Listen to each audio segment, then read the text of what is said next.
आखिर सुशासन के राज में हॉस्पिटल अच्छे थे तो हम क्या सुधार कर रहे थे? जो सरकार में शीर्ष पर बैठे हैं वो जरूर असहज हैं, और असहज होने का कारण 2006 में जो मंडी कानून उन्होंने समाप्त किया था, जिसके चलते पूरे बिहार के किसानों की आय आधी रह गई है, दुर्दशा के कगार पर हैं, और इस बात को वो स्वीकार नहीं करना चाहते हैं, क्योंकि सुशासन का जो चेहरा है उससे धूमिल होगा इस बात को स्वीकार करने से। नमस्कार, मैं मनोज कुमार, फिलहाल मैं हूं बिहार के पूर्व कृषि मंत्री सुधाकर सिंह के साथ। तो मैं जानना चाहूँगा कि सुशासन पे सवार होकर नीतीश कुमार दिल्ली कूच करना चाह रहे हैं, और इधर कृषि रोड मैप जो 3 लाख करोड़ का जो एक मामला सामने आ रहा है, न आमदनी बढ़ी न उपज, और इस्तीफा बीच बीच हो गया। देखिए, मेरे जो मुद्दे हैं वो मेरे मुद्दे नहीं, राष्ट्रीय जनता दल के द्वारा मुद्दे हैं, और राष्ट्रीय जनता दल के घोषणा पत्र के सभी मुद्दे हैं। जिस मुद्दों पर काम करने के लिए मान लिया जाए कि मुझे मंत्री बनाया गया इसी मुद्दों पे काम करने के लिए, तो ये मुद्दे जो हैं, इस मुद्दे पे जिस पर हम लोगों ने काम शुरू किया, ये मुद्दे ख़त्म नहीं होने वाले, समाप्त नहीं होने वाले। अब माननीय मुख्यमंत्री जी दिल्ली कूच करना चाहते हैं, उस पर किसी को आपत्ति नहीं है, लेकिन एक किसी भी राज्य की राजनीति हो या देश की राजनीति हो, मुद्दे बहुत साफ होने चाहिए कि किन मुद्दों पर हम लोगों से जनमत संग्रह करेंगे। जनमत संग्रह के मुद्दों में से कृषि आज सबसे बड़ा मुद्दा है इस देश में, तो उस पर भी अपने विचार रखने चाहिए माननीय मुख्यमंत्री जी को कि हम किस दिशा में बिहार को ले जाना चाहते हैं। 17 सालों में जो उनकी उपलब्धि है, आप उससे जग जाहिर है कि 3 कृषि रोड मैप 3 लाख करोड़ खर्च करने के बाद भी आपके बिहार में 1 ग्राम का अनाज का बढ़ोतरी नहीं होना, किसानों की आमदनी नहीं बढ़ना, फर्टिलाइजर नहीं मिलना तस्करी के जरिए। तो केंद्रीय मंत्री ने, दिल्ली से आए हुए केंद्रीय मंत्री ने कहा कि तस्करी हो रहा है बिहार में, हालांकि उस तस्करी के खिलाफ कार्रवाई करने के मूड में भारत सरकार के भी मंत्री नहीं है। वो सबसे बड़ी कार्रवाई होती है कि फर्टिलाइजर कंपनियों का सब्सिडी रोक देना, जो नहीं कर रहे हैं। तो लेकिन उनका एक अलग एजेंडा होगा जो दिल्ली में बैठे हैं, लेकिन जो बिहार की जो जनता है, किसान है, उसके लिए एजेंडा अलग है। उसके लिए है कि हमको फर्टिलाइजर सही समय पर सही मूल्य पर मिले, यह चिंता होना वाजिब है किसानों को। आप देखे होंगे कि पूरा पिछले साल गेहूं के बुआई के समय फर्टिलाइजर के अभाव में बहुत सारा गेहूं, बिना फर्टिलाइजर का गेहूं का बुआई हुआ था बिहार में।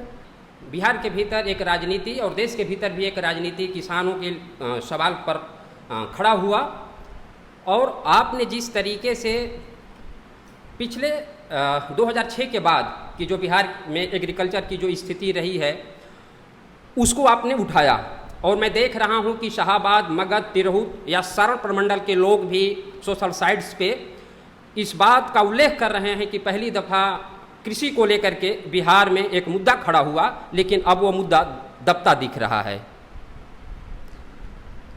आप ध्यान दीजिए, देश में जब कृषि कानून के खिलाफ 3 कृषि कानून के खिलाफ आंदोलन चल रहा था, तो देश के राजनीतिक दलों से ज़्यादा सिविल सोसाइटी या किसानों से जुड़े हुए संगठन आंदोलन को आगे बढ़ा रहे थे। क्यों मुद्दा दबेगा? दबना भी नहीं चाहिए। अगर ये मुद्दे जेन्युइन है, वास्तविक हैं, तो मुद्दे आगे बढ़ते रहेंगे।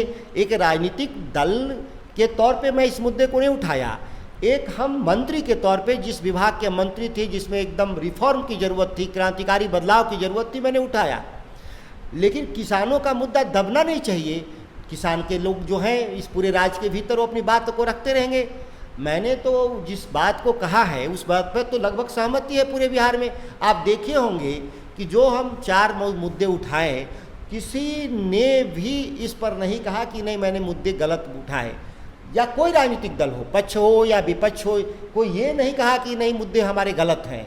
और जो बाकी सुशासन का सवाल है, इस सुशासन के सवाल को तो बिहार की जनता में बेहतर तरीके से आप इंटरव्यू कर लीजिए। 100 में से 99 आदमी कहेगा कि किस तरह का सुशासन है बिहार में। बिहार में लंबे समय से एनडीए की सरकार रही, और जितनी जल्दीबाजी में महागठबंधन की सरकार नीतीश कुमार के साथ बनी, और सबसे बड़ी पार्टी आरजेडी जो लंबे समय से संघर्ष कर रही है सत्ता में वापसी के लिए, तो इतनी जल्दीबाजी में सरकार में आप शामिल हुए, राजद महागठबंधन शामिल हुआ, तो राजद का जो मैनिफेस्टो था, मिनिमम कॉमन प्रोग्राम था, उस पर बातें नीतीश कुमार से हुई, शर्तें रखी गई या नहीं रखी गई थी?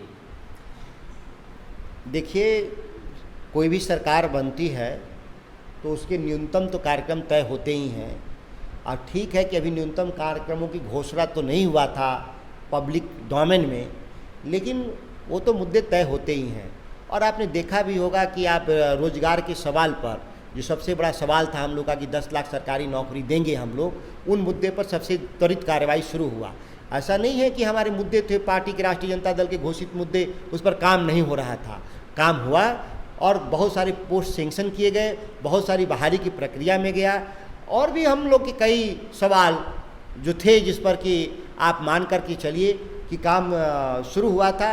जैसे कि अब हमारे पास जो मंत्रालय था, तेजस्वी जी जिसको देख रहे थे, स्वास्थ्य मंत्रालय, उसमें भी हॉस्पिटलों में सुधार के लिए, आखिर सुशासन के राज में हॉस्पिटल अच्छे थे तो हम क्या सुधार कर रहे थे।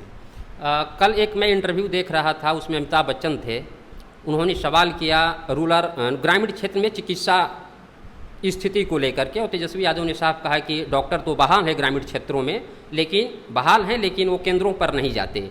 तो लगभग आपकी ही बात को एक कदम आगे या एक कदम बगल में वो खड़ा किए हैं। डॉक्टर हैं लेकिन नहीं जाते केंद्रों पर। हमारे आदरणीय नेता तेजस्वी यादव जी ने तो हम लोगों से नेता है तो एक कदम आगे रहेंगे भी और रहेंगे भी, रहना भी चाहिए।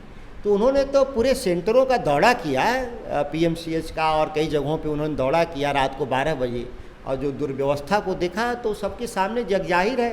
तो इससे कहाँ साबित होता है कि हम जो हमारी UPA की सरकार है उसके खिलाफ कोई काम हो रहा है। जो सरकार बनी है वो सुधार के लिए बनी है और सुधार के लिए सब लोग प्रयासरत हैं।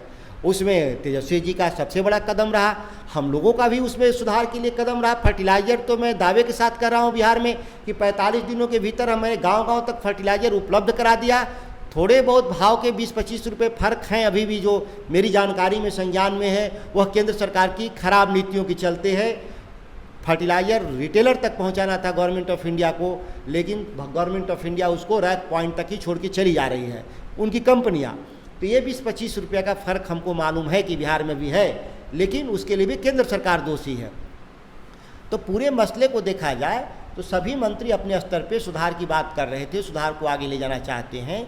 लेकिन कृषि के क्षेत्र में जो सुधार की बात मैं कर रहा हूँ, उससे जो सरकार में शीर्ष पर बैठे हैं वो जरूर असहज हैं। और असहज होने का कारण 2006 में जो मंडी कानून उन्होंने समाप्त किया था, जिसके चलते पूरे बिहार के किसानों की आय आधी रह गई है, दुर्दशा के कगार पर हैं, और इस बात को वो स्वीकार नहीं करना चाहते हैं, क्योंकि सुशासन का जो चेहरा है उससे धूमिल होगा इस बात को स्वीकार करने से। 2011-12 में कृषि रोड मैप पहला आया था और उस तकरीबन 1.5 लाख करोड़ रुपए खर्च किया गया था। दूसरे कृषि रोड मैप में भी 1.25 लाख करोड़ रुपए खर्च किया, लगभग 3-3.5 लाख करोड़ रुपए खर्च हुआ, लेकिन उत्पादन नहीं बढ़ा और न आमदनी दुगनी हुई। तो ये पैसा गया कहाँ? यह बात किसी के लिए चिंता का विषय होना चाहिए जो सरकार में बैठे लोग को, कि हम तमाम प्रयासों के बाद हमारे 10 साल में उत्पादन घटे हैं, बढ़े नहीं। और इस राज्य की लोगों जनसंख्या बढ़ी होगी, अभी जनगणना होने वाला है, निश्चित तौर पे बिहार में 20% से ऊपर जनसंख्या बढ़ेगी। तो ये अगर जनसंख्या को भागा दे दिया जाए उत्पादन से तो आय तो घट गई ना, प्रति व्यक्ति खाद्यान्न की उपलब्धता घट गई ना। न्यूनतम जो हमको भोजन की गारंटी हमको देना है स्टेट के रूप में, हम उस गारंटी को कैसे फुलफिल करेंगे जब आज अनाज का उत्पादन नहीं बढ़ रहा है, आबादी तो बढ़ रही है। तो ये तमाम चिंता तो है ही है, जो जिसको समीक्षा करना चाहिए सरकार को स्वयं, मेरे कहे या नहीं कहे यह बात की समीक्षा जरूर होनी चाहिए। बहरहाल नीतीश कुमार सुशासन पर सवार होकर दिल्ली कूच करना चाह रहे हैं, तो दूसरी तरफ डिप्टी CM तेजस्वी यादव विदेश में गांधी की मूर्ति को रुमाल से साफ कर रहे हैं। बेमौसम बारिश की वजह से किसान तो खुश हैं, लेकिन राजनीतिक गलियारों की तल्खी काफ़ी बढ़ गई है। अब देखना यह है कि ये कहाँ जाकर थमती है।